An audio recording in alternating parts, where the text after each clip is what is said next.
Hey everybody, welcome to another episode of The Bitter Pill, the show where we talk about bitter pills of truth that many people would rather not swallow, but we need to swallow them because it's important for the advancement of society for us to understand the world as it is. So today I wanted to talk about uh, the phenomenon of people being pressured or shamed to vote for Joe Biden or in whatever year it is, whoever the Democratic nominee is. That's a constant in my lifetime anyway. Uh, but it's taken on particular virulence this election cycle because people are so scared of Donald Trump. And unfortunately, it's taken over a lot of the left as well. And if you've watched this show, certainly you've heard me say many times that voting for the lesser of two evils, assuming that Biden or is still evil. You've also heard me say that, look, we have an electoral college, and in the vast majority of states in the country, it doesn't really matter who you vote for as far as the outcome of the election is concerned. And because you as one individual aren't going to change the outcome of the electoral votes in that state. If you live in California, Biden's up by 30%, or Massachusetts, he's up by even more. If you live in Alabama, I don't remember what the whole figure is, but it's a lot. So voting for Biden in Alabama or New York or California or wherever is going to make a bit of difference to the outcome because if you're on the left and don't like Biden and recognize that the Democratic Party is corrupt, because there's a whole bunch of people who aren't quite there yet who are going to vote for Biden, or they're going to vote for Trump in their states leaning to Trump or heavily for Trump or whatever. So there's no point in you voting for Joe Biden if you live in such a state. Um,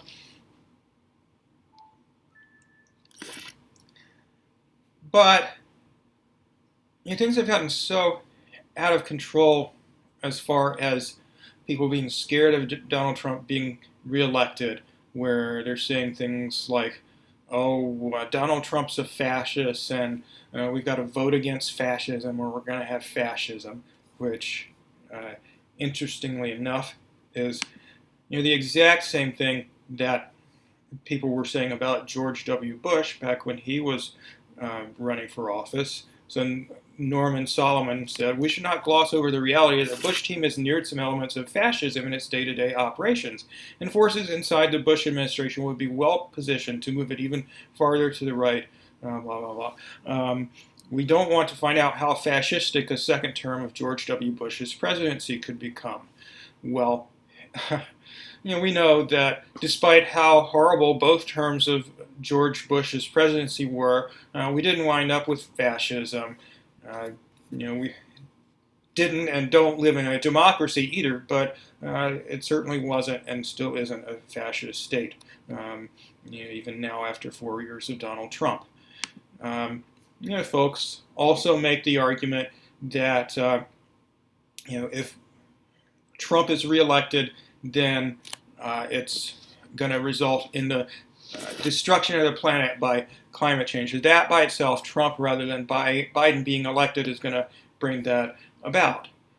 And yet, just a year ago, climate scientists were saying the exact same thing about Joe Biden. A Biden presidency would be a death sentence. Climate activists warn. So,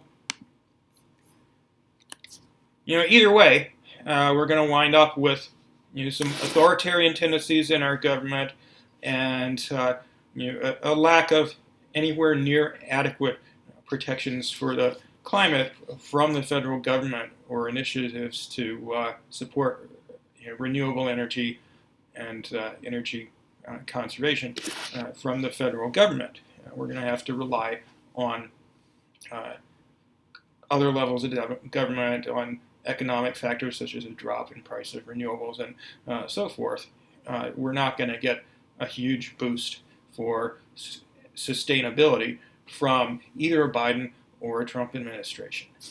But anyway, one thing that is really just indicative of how out of control the fear and loathing of Donald Trump is the fact that Joe Biden has the biggest lead over the last month and a half or so of any Democratic presidential candidate since Bill Clinton in 1996. So back in 96, Bill Clinton won in an electoral landslide, over 200 electoral vote win, and the vote was about 9% as far as the popular vote goes. And right now, Joe Biden is sitting on, depending on what day you look, somewhere around a 10-point lead, even more than Bill Clinton in the polls. So, it's been anywhere from 9 to 11, depending on which polling average you look at.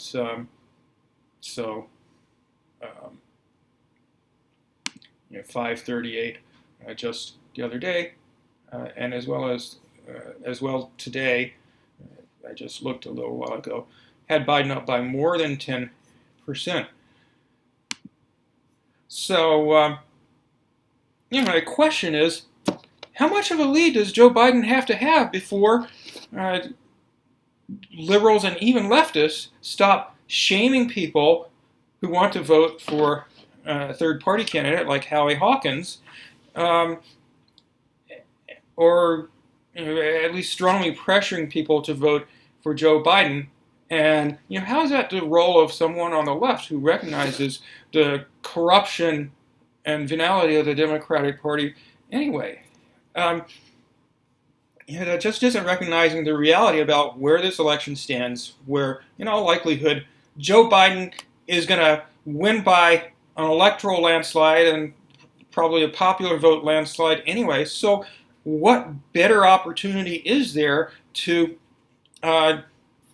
support a third-party candidate and try to build a working-class alternative to the two capitalist parties than a situation like this where the election's not even close? It just is mind-boggling. And just recently, as an example of this fear-mongering, there was an open letter to Common Dreams website, also published in the Z Magazine website, by a coalition of 55 progressive writers and activists who write, "Dump Trump, then battle Biden." And they say, it undeniably comes down to this: help Biden or increase the risk that Trump wins. And what helps elect Biden? Voting for Biden all over helps ward off post-election Trumpian tactics. Voting for Biden in swing states is essential. And,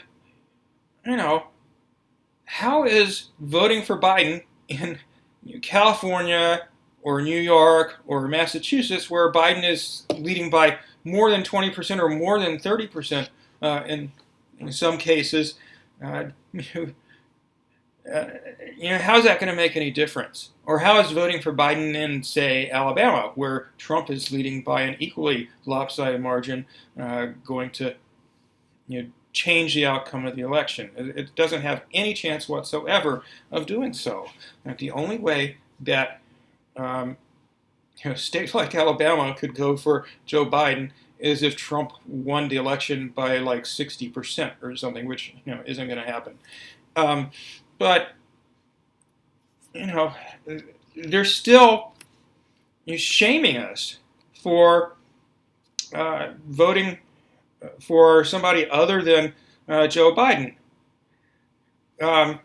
So they say in this letter, the message that not voting in swing states, so they're lumping in voting third party with not voting, but in any case, the message that it sends in 2020 is that we are okay with Trump for 4 more years as long as we don't have to sully our hands by voting for Biden. So they're accusing people who won't vote for Joe Biden because he's corrupt and a warmonger and a rapist and so forth.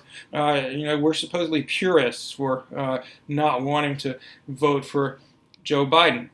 And Noam Chomsky is still, to this day, shaming people for not voting for Joe Biden. So just the other day on, I forget the name of it, a podcast that Brianna Joy Gray and a colleague run, he was interviewed on there and he said, uh, failure to vote for Biden amounts to voting for Trump. Takes one vote away from the opposition, same as adding one vote to Trump. So if you decide you want to vote for the destruction of organized human life on Earth, then do it openly.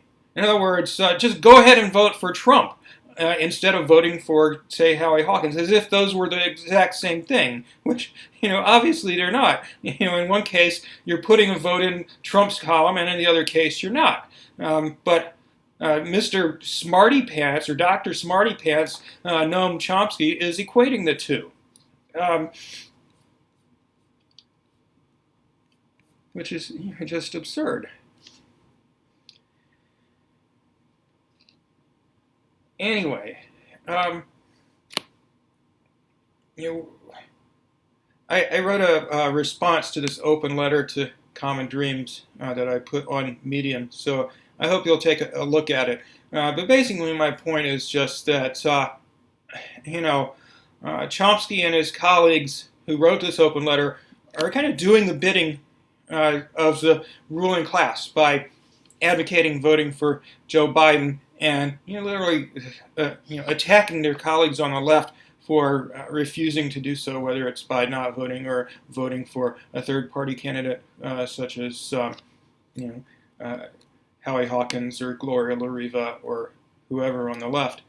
And there's a lot of things that they're not saying that any responsible person on the left ought to be saying. So, the Democrats have been able to use the legal system to disqualify Green Party candidates from being on the ballot, even though they met the requirements to be listed on the ballot. They got well over the required number of signatures from registered voters in Pennsylvania and Wisconsin and Montana and other places where they were knocked off the ballot. And the Democrats are also trying to make it even harder than it already is for Greens and other third-party candidates to get on the ballot in the future. So in New York, for example, Howie pointed out that they stuck a line in the New York State budget that required triple the number of votes for a third-party candidate to get in order to continue to maintain a ballot line.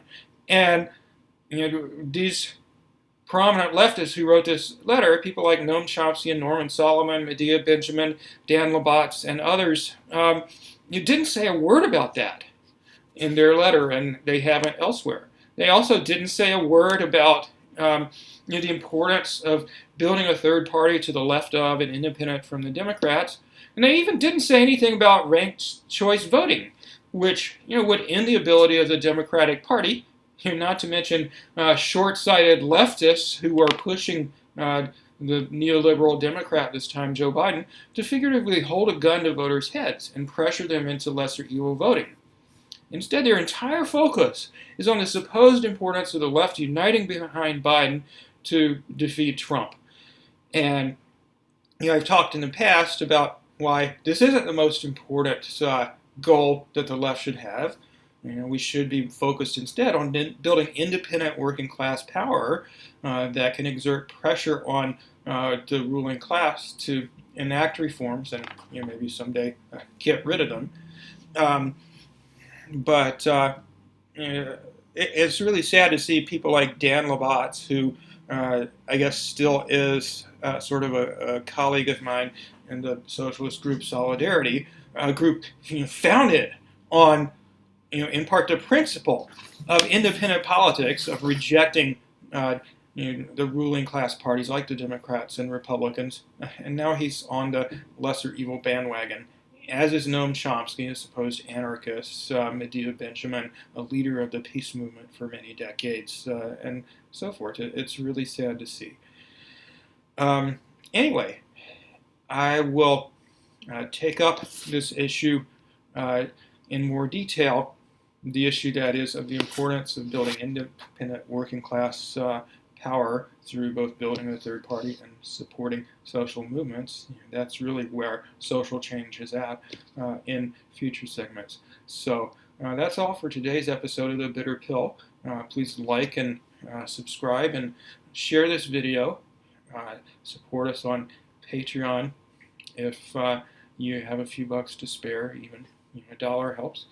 And please comment and let me know what you think. All right, I will see you next time.